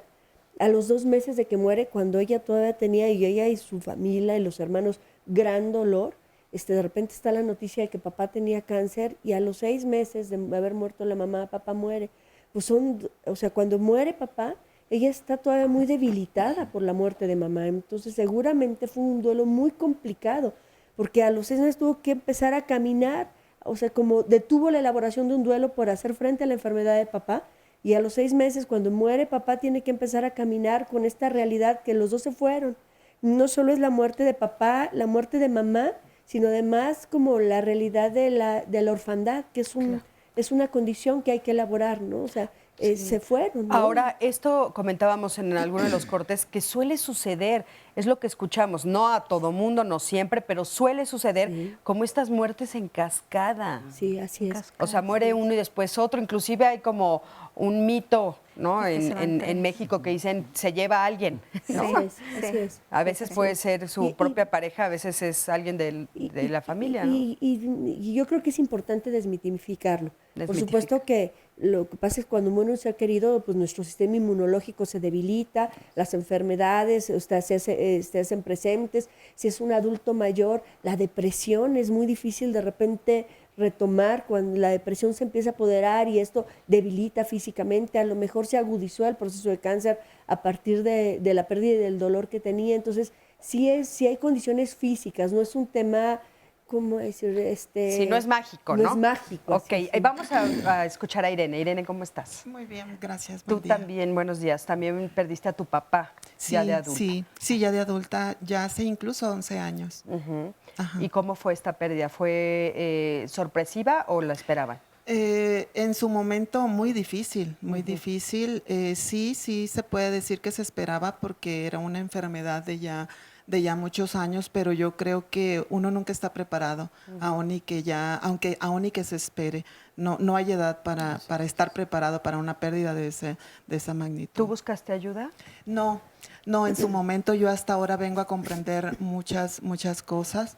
No busqué por desconocimiento. Y eso hizo, por supuesto, un proceso más difícil y más largo. Claro. Oigan, el que no haya buscado ayuda en su momento, hoy puede buscarla y le puede servir de todas maneras. Claro. Sí. Es más, fíjate que en estadísticas se dice que de 4 personas en duelo, solo una pide ayuda, lo cual significa que es muy difícil por el embotamiento, por la negación que existe, por el sentirse fuerte, por el aislamiento, es difícil pedir ayuda, pero siempre se puede y es necesario y es indispensable porque eso va a determinar los siguientes duelos. Si ella no lo trabaja, después se van a ir acumulando. Entonces es importante que busque actualmente. Sí, actualmente. Y otra cosa que es importante también que hay que, en el otro caso que se está comentando, hay que unir también los duelos que se van adicionando a nuestra vida por el ciclo de vida. O sea, no solamente es la pérdida del papá, si lo estamos uniendo a una jubilación, ¿te imaginas qué impacto tiene? Claro. Si es la pérdida del papá y el nido vacío, ¿te imaginas lo que significa ese duelo por la pérdida del papá? Porque se combina con las etapas que la persona está viviendo, ¿no? Vamos a ir a un corte, en un momentito regresamos, quédate con nosotros, estamos en Diálogos en Confianza.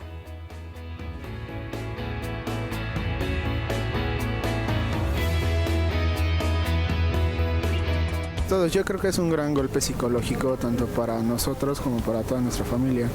El económico, ya que tus padres son tu principal fuente de recursos y sobre todo pues la falta de cariño y de amor que te puede brindar algún... Bueno, pues yo creo que es dependiendo como de la edad que tengas, ¿no? Si eres muy joven, si eres todavía un niño, que los necesitas mucho más que cuando eres adulto, y además porque también tiene que ver con la relación que llevaste con ellos, ¿no? Cuando son chiquitos, pues los dejan solos y no los cuidan igual como la mamá, ¿no? Cuando ya estás grande, como que lo entiendes mejor y eres más autosuficiente. Pues yo siento que todo, porque la base de nuestra vida, pues básicamente son nuestros papás. Siento que sí afectaría parte de mi carrera porque no me concentraría y estaría más enfocado en por qué murió, de que ya no lo tengo y lo extraño y así. Principalmente la educación, lo que hace falta a los hijos. Gracias, continuamos ya casi por finalizar el programa del día de hoy en Diálogos en Confianza. Recuerde que estamos con ustedes todos los días, de lunes a domingo, y el próximo martes un tema importantísimo y se me hace que aquí nos vamos a identificar todos porque pues algunos recordaremos a los abuelos o lo que hemos aprendido de ellos y de nuestros padres también. ¿Quién aprende de quién? Abuelos, padres y nietos. ¿Quién aprende de quién? Hay abuelos que saben mucho y son muy generosos compartiendo sus experiencias, pero hay otros que probablemente pues hagan sentir mal a los hijos por ser arrogantes. De cualquier forma, yo creo que hay un aprendizaje familiar que muchas veces es bonito compartir y contar con estas anécdotas y contar con la compañía de los abuelos. En caso de los nietos, bueno, muchas veces se quedan al cuidado de los abuelitos. Aquí en el programa recibimos muchísimas llamadas de abuelos y hay esta confusión entre el papel que deben o no desempeñar los abuelos cuando se da esta relación. Con ayuda de nuestros especialistas y de sus testimonios lo vamos a analizar la próxima semana. Mientras tanto, continuamos con el programa. El tema del día de hoy, vamos a ver el siguiente sonido. Si verdaderamente estamos en un momento de dolor ante la pérdida, mostrarnos así ante el niño, hablar de las cosas, no convertirlo en algo tabú, echar mano de la parte espiritual que cada familia tenga. Puede ser la religión, puede ser cualquier otra práctica. Tengo que decirle algo que sea congruente conmigo. Si yo creo en los ángeles, puedo decirle que papá se convirtió en un ángel. Si creo en Dios, que papá está con Dios. El alma de papá y mamá dejan el cuerpo. Entonces, que ellos puedan entender que es solo el cuerpo, pues. Claro. Porque esto ayuda también a elaborar el tema de no abandono. El contacto, un contacto humano, cálido, no intrusivo. Con calma, con paciencia, con afecto. 3, detectando las necesidades del niño. Dar explicaciones y explicaciones muy concretas sin detalles. No vamos a utilizar metáforas de se fue porque me abandonó, ¿no? Se fue, implica que va a regresar. Claro. Y no va a regresar. O se fue de viaje, ¿no? Se fue de viaje. Implica, tampoco. Entonces vamos a ser muy claros en el término. Siempre eso es lo que recomendamos. Edad que sea es, se murió. Manejemos la palabra como tal. No habla de que está dormido porque pueden tener miedo de dormir. Claro. No se fue de viaje porque entonces van a pensar, siempre va a estar como la esperanza de va a volver. Claro. En esto de lo que no se debe de decir, es que Diosito se lo quiso llevar, Dios de mi vida. O sea, es un Dios bien voluble que se quiere llevar a unos y a otros no. Sí creo que hay que llorar, es la respuesta concreta. Sí hay que llorar delante de los niños, pero hay que llorar no desbordadamente. Tengo que llorar con otro adulto de forma o sola, desbordadamente, ¿no? Y cuando comunique, pues me va a salir el llanto y lloro, pero con un llanto que tenga más elementos de control. Pues siguiendo adelante y... Ay, me pondría a llorar. Pero, pues no sé, al final del día pues la vida sigue, ¿no? Entonces, pues sí me pondría súper mal, pero la vida sigue, tenemos que seguir adelante. Bueno, pues yo creo que es una cosa que hay como que hablar mucho y estar como siempre analizando y pensando en la relación como fue. A veces hasta es importante tener una ayuda como terapéutica, ¿no? Siempre viendo más allá y pues teniendo en mente que siempre van a estar ahí para mí, aunque no físicamente, pues en mi corazón y en mi memoria. En esta actualidad, como el tiempo es tan rápido, toda la vida es tan rápida, yo creo que nada más me tomaría una semana para llorar diario y a la siguiente seguir. Y nunca te olvidas de él, ¿no? Pues ahí estará siempre en tu recuerdo. Yo creo que, pues sí lo sentiría muy feo porque pues nos quedaríamos solas mi hermana y yo y sería así como que, ¿qué vamos a hacer? Dejar que pase el tiempo lo cura todo, pero sería un gran golpe para mí. Eso sí sería difícil, pero lo tendría que enfrentar debido a que pues es algo natural de la vida, que todos tenemos un fin y pues lo tendría que superar en algún momento, aunque tarde, pero sé que las cosas siempre van a ser así. Ya no lo he pensado, la verdad, pero pues principalmente le diría que pues va a un lugar mejor, ¿no? Y ahora les voy a compartir algunas opiniones y llamaditas aquí, comentarios, preguntas, como la de la señora Martínez que nos dice, ¿qué pasa cuando un niño tiene pensamientos de que sus padres podrían fallecer y sufre por eso?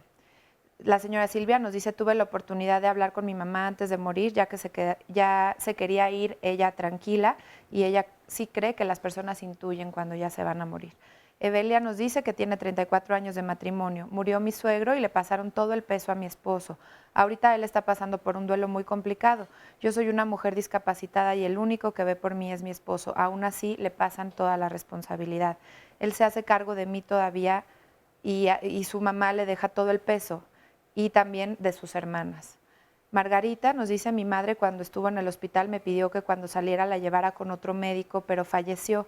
Ya pasó mucho tiempo de esto y a la fecha aún me siento culpable. ¿Y qué comentario me pueden decir para poder seguir viviendo? Dice que ella siente mucha culpa y se mencionó hace ratito el tema de la culpa y otras llamadas en ese sentido. Rubén Nava nos dice, mi papá falleció hace 6 años, yo tuve la oportunidad de cuidarlo en el hospital y platicamos de muchas cosas. Nunca lo he llorado y tampoco lo extraño. Siento que fue porque en sus últimos días nos acercamos y comprendí muchas cosas que antes no y nos pusimos en calma. Qué importante esto, ¿verdad? Y Mari Carmen nos dice que su papá falleció en enero, mi mamá quedó viuda y aún no superamos este duelo. No hay día que no hablemos de él y qué nos recomiendan hacer al respecto. Fíjate qué importante, ¿no? Los pensamientos de muerte, por ejemplo, Ana Gladys, ¿puedes decirnos sobre el...? Sí, sobre los comentarios. Los comentarios. Yo me quedé pensando en este tema de la culpa. Bueno, adelante, la culpa. Me quedé pensando en la culpa y yo... Comentabas que en qué momento se elabora un duelo. Cuando al pasar de los meses lo que nos está uniendo al recuerdo es la rabia, lo que nos une al recuerdo es la culpa, lo que nos une al recuerdo, lejos de ser el amor, es un dolor intenso que no podemos superar, es momento de pedir ayuda. O sea, es importante detectar cuando este duelo se está complejizando, cuando el duelo no está matizado por sentimientos que no nos dejan recordar amorosamente, por supuesto que con dolor, pues con tristeza, pero cuando esa culpa es lo que predomina, o esta rabia, o este dolor, entonces es momento de pedir ayuda. Creo que es importante que nos demos la oportunidad de hacer un alto, buscar una especialista. De repente tenemos la fantasía de que pedir ayuda es muy caro. No es cierto, no es caro. Hay diferentes alternativas de ayuda y yo creo que en el campo del duelo en general hay gente muy solidaria. Claro. Entonces a mí me parece que tenemos que atrevernos a dar el paso. Yo ¿no? le agregaría un aspecto, además de esta intensidad de las emociones, que es la funcionalidad. Cuando tú dejas de ser funcional, que no puedes reincorporarte a tu vida, es que no estás elaborando ese duelo. Oye, Aurora, pero no hace cuánto tiempo, porque, por ejemplo, seguramente algunos que nos están viendo dicen, bueno, pero apenas acaba de fallecer hace un mes o hace 2 meses. Bueno, más o menos, ¿cuánto tiempo? El ejemplo que acaban de decir, el último testimonio, en enero, pues estamos hablando de un margen idóneo, o sea, 1 año, año y medio más o menos. Eso nos remite a hablar de lo que William Gordon, un teórico, comenta acerca de lo que es el proceso del duelo y dice que son tareas y tareas que se van haciendo.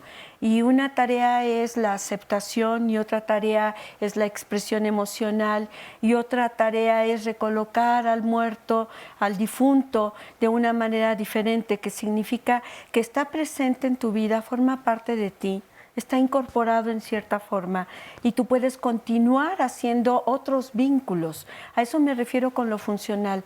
Cuando tú no puedes continuar con otros vínculos, no puedes orientarte hacia tu pareja, no puedes orientarte hacia tus hijos, ahí ya son focos que dirías hay que atender. Claro, ahora, focos muy rojos. Muy rojos. Ahora lo del niño. Lo del niño me impresionó el primer testimonio que decías. Un niño que está preocupado por la muerte, tendríamos que investigar por qué está preocupado. A ver, ¿por qué? Porque un compañerito se le murió, en la escuela puede ser, porque en el ambiente todo el tiempo se está hablando de muerte, porque hay varias muertes en su familia, ¿sí? O porque a un compañerito se le murió la mamá o el papá, o qué está pasando en ese niño. O sea, yo diría que aquí la recomendación específica es busque a un especialista. Me puede llamar, o sea, ya de aquí algunas veces ya saben, he asumido, y por supuesto que hay un espacio para trabajar con los pequeñitos. O sea, a mí la verdad es que cada uno de los niños, a lo mejor por eso me dedico porque siento que tenemos que tocar sus vidas de una manera diferente y ayudarlos a ser adultos en el futuro con posibilidades y con recursos. Porque a mí me parece que hay sufrimientos maduracionales. No tenemos que tener miedo a que los niños tengan miedo a la muerte. A partir de los 5 años los niños empiezan a preguntar más continuamente sobre la muerte y la explicación que necesitan a los 5 no es la misma que necesitan a los 6, ni a los 7, ni a los 8. ¿Por qué empiezan a preguntarse más? Yo creo que este es un proceso, empiezan a incorporar esa madurez cognitiva de la que hablábamos, empiezan a incorporar la realidad de que pueden perder a papá o mamá. O sea, la parte esta mágica, fantasiosa, un poco se pone de lado, ¿no? Exacto. Y ellos no se... pensar en la muerte propia es muy abstracto. Entonces ellos piensan en la muerte del otro. Entonces, cuando el niño pregunta por la muerte, por supuesto que está preguntando con dolor, está sufriendo, pero es un sufrimiento maduracional. Claro que hay que explorar por qué lo pregunta, pero también hay que entender que ese sufrimiento es necesario para crecer en la vida. O sea, si después de preguntarle y resulta que no hay una muerte cercana o que no murió nadie en su familia, o sea, puede ser entonces ese proceso natural de crecimiento. Dependerá de que cómo estás viendo al niño, porque yo sí he tenido, me ha tocado que ves a un chiquito sufriendo y que todos los días entra en angustia porque su mamá se va a ir a trabajar o porque su mamá va a salir de casa con este temor, entonces ya estás hablando de algo que probablemente sí necesita. Y aparte también no hay que dejar de lado lo que estamos viendo a nivel nacional, ¿no? Que también de repente los niños prenden la televisión, los medios de comunicación y está pendiente, todo el tiempo está presente, Oye, ¿no? esto que acabas de decir me hace pensar en alguna ocasión alguien me decía, es que los niños ya están demasiado acostumbrados a la muerte, si los videojuegos todo el tiempo están... O sea, y ¿qué conciencia de muerte tienen? Efectivamente, la pregunta es si efectivamente los niños no tienen conciencia de muerte o hay muchos otros factores que nosotros tenemos que considerar. Porque el hecho de que estén juegue y juegue con la muerte no significa que eso los hace más capacitados para enfrentarla. Claro, al contrario, ¿no? tienen, cuando hay una muerte que los toca directamente, pues tienen mucho dolor. Y porque en el videojuego mueren y reviven. Y tienen muchas preguntas, por ejemplo. No es tu mamá ni tu papá el que muere, o sea, no son tus amores. Y cuando muere, por ejemplo, un papá, pues el otro, la mamá o el papá sobreviviente, el niño muchísimas veces teme que se muera el otro. Claro. Y pregunta, ¿y tú te vas a morir? ¿Y tú me vas a dejar? ¿Tú me vas a dejar? Empieza a tener como todos esos cuestionamientos y esos temores. Y hay que responder a eso. Claro. Oigan, otra de las llamadas que Sandy leyó decía, a ver, Emiliano, si nos puedes responder, decía, todo el peso se lo cargaron al esposo. ¿Qué puede hacer una persona que de repente se le carga todo el peso? Claro. Acá han señalado diferentes elementos o focos rojos, ¿no? Que nos pueden indicar que un proceso de duelo quizá no se esté elaborando adecuadamente. Y precisamente uno de estos focos rojos puede ser ello, ¿no? Recargar en la pareja sobreviviente aquellas culpas y aquella ira. La culpa y la ira. Entonces parece ser que son dos constantes aquí definitivamente. Pero a ver, vamos matizando también en qué consisten y cómo son vividos estos elementos. Primero la ira. La ira, lo comentaba acá en corto hace un momento, la ira da sentido de realidad ante la pérdida. Porque en la ira o con la ira yo objetivo y señalo, culpo al otro. Y eso, definitivamente en el proceso de elaboración, eso es sano. Porque eso le da sentido de realidad ante la pérdida de la persona. Después, ¿qué pasa con la culpa? Lo que ocurre, si detrás de la culpa es que hay como una especie de pensamiento omnipotente. Es que no estuve ahí, es que debía haber estado o pude haber hecho mejor.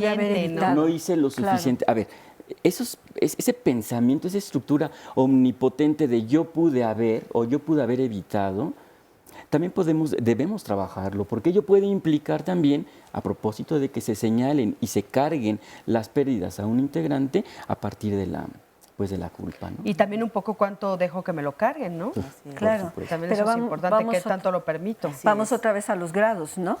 Porque el enojo es un sentimiento necesario, incluso.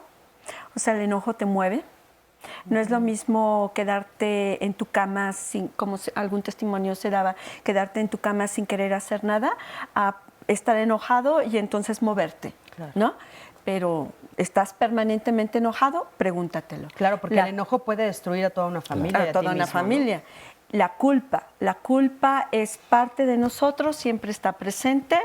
La culpa va de la mano de nuestros deberes, debí de haber sido una buena hija, debí de haber sido una buena esposa, debí de haber hablado, debí. Pero ¿sí? Es algo persecutorio. Pero es algo que no tenemos que pero también asumirlo. La exageración, claro, también el grado superlativo persecutorio es dañino. Ok, estamos al final del programa. Ahora, esa sería tu conclusión. Una conclusión, adelante, por favor. Claro, gracias. Bueno, solo señalar lo siguiente. Me quedé pensando en el testimonio del señor Gabriel hace un momento.